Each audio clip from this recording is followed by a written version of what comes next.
Noel, welcome to the program. Hi, Glenn. How are you? I'm very good. I read your story on Newsbusters today, and I wanted to get it from you. Tell me what's going on with Algore and the carbon credits. Yeah, this is some delicious stuff. You've got a guy who is traveling the world telling everybody that we've got to have a cap and trade program and we've got to cut back on carbon dioxide. And it was revealed on Wednesday, I believe, that his investment fund, Generation Investment Management, has taken a 9.5% stake in a company called Camco Global, which just so happens to be one of the largest holders of carbon credits in the entire world. Isn't that nice?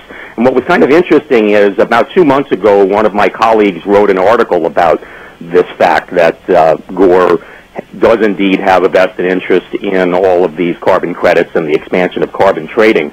And the following day, one of the representatives of this investment group came out and said nothing could be further from the truth.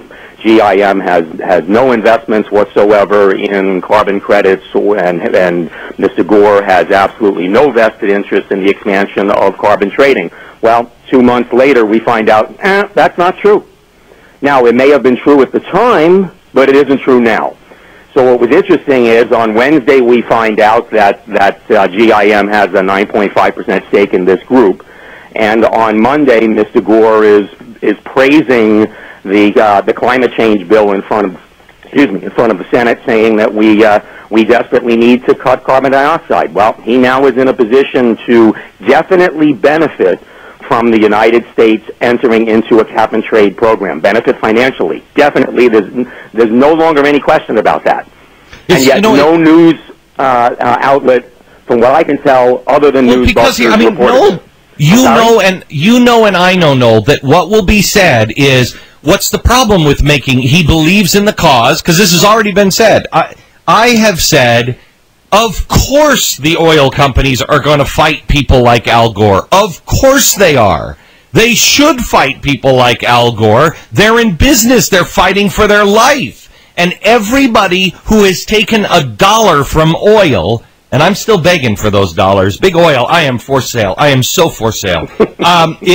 Anybody who's taken $1 in 1972, or an S&H green stamp, that is the thing that the media always says, well, they took money from oil companies back in 1972. When you apply that to Al Gore and say he's making money on this, they claim, of course he is. He's smart. But at the same point, they're out there making the case that he's doing this because he's such a wonderful soul, and he's trying to save the world and save the planet, and they're not really focusing a lot of attention on the monetary gain. By comparison, as you state, any person who is at all skeptical about this clearly has to be getting paid off by ExxonMobil. By the way, I haven't received my check this month either. Yeah, I don't know. I keep paying them. Yeah, I know that's right. I mean, my bills I just paid $70 to ExxonMobil. They're not giving me any money. I mean, that sucks. Yeah, it really does.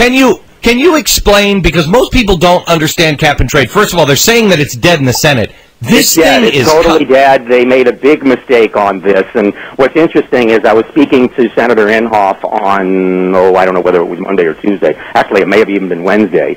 And his feeling, and we've seen a lot in the press about this, his feeling was that this was really to try to set up. They never really believed that this was going to go through this year.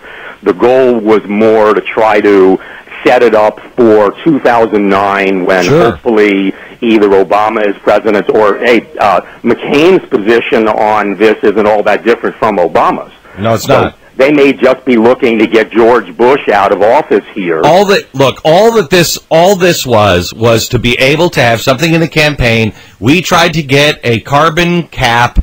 All the candidates are for it, and the Republicans wouldn't do it. It was nothing but gimmickry and dirty tricks from the Republicans. That's all they want. This thing can't be stopped next year. Most people, I believe, don't understand what the cap and trade program is. They don't understand that what the game here is that every industry, every company is going to be arbitrarily assigned a yearly carbon dioxide emission total in tonnage.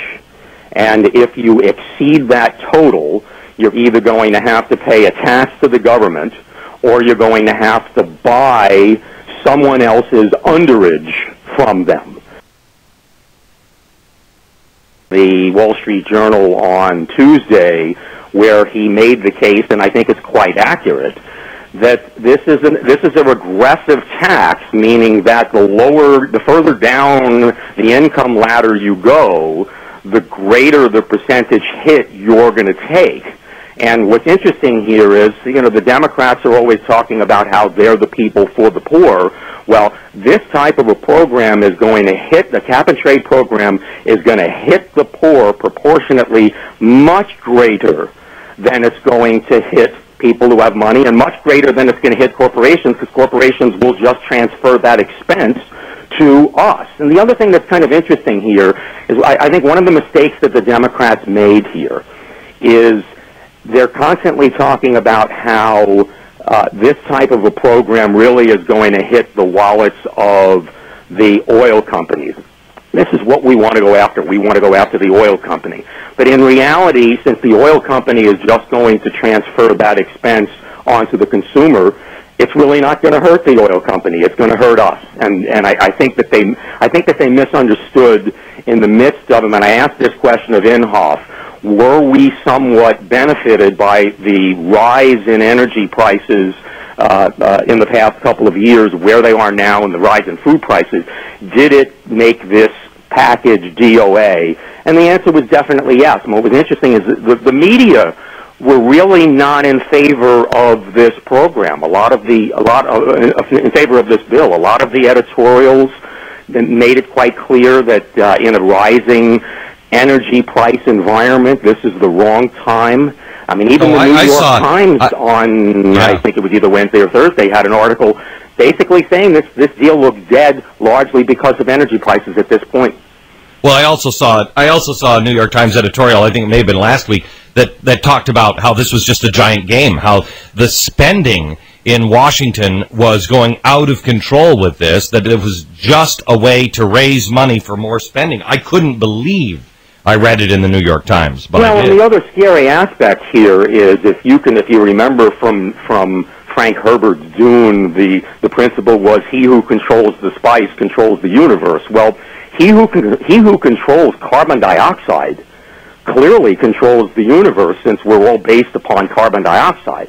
And if you're actually going to have a situation where the government now is going to set taxes on carbon dioxide emissions, this is an increase in control to the federal government that we've never seen in our country before. A control over the entire economy like nothing we've ever imagined. Yeah, and I think that scares people. Just reading an article today that talked about this is bigger than the New Deal. The structure of the government will change. The structure of the economy will change so dramatically. This one program is bigger than the entire New Deal. No, it is, because of the fact that it's suddenly going to regulate an emission of carbon dioxide, which, regardless of what Algore says, is not a pollutant. Just ask the trees. They seem to love it.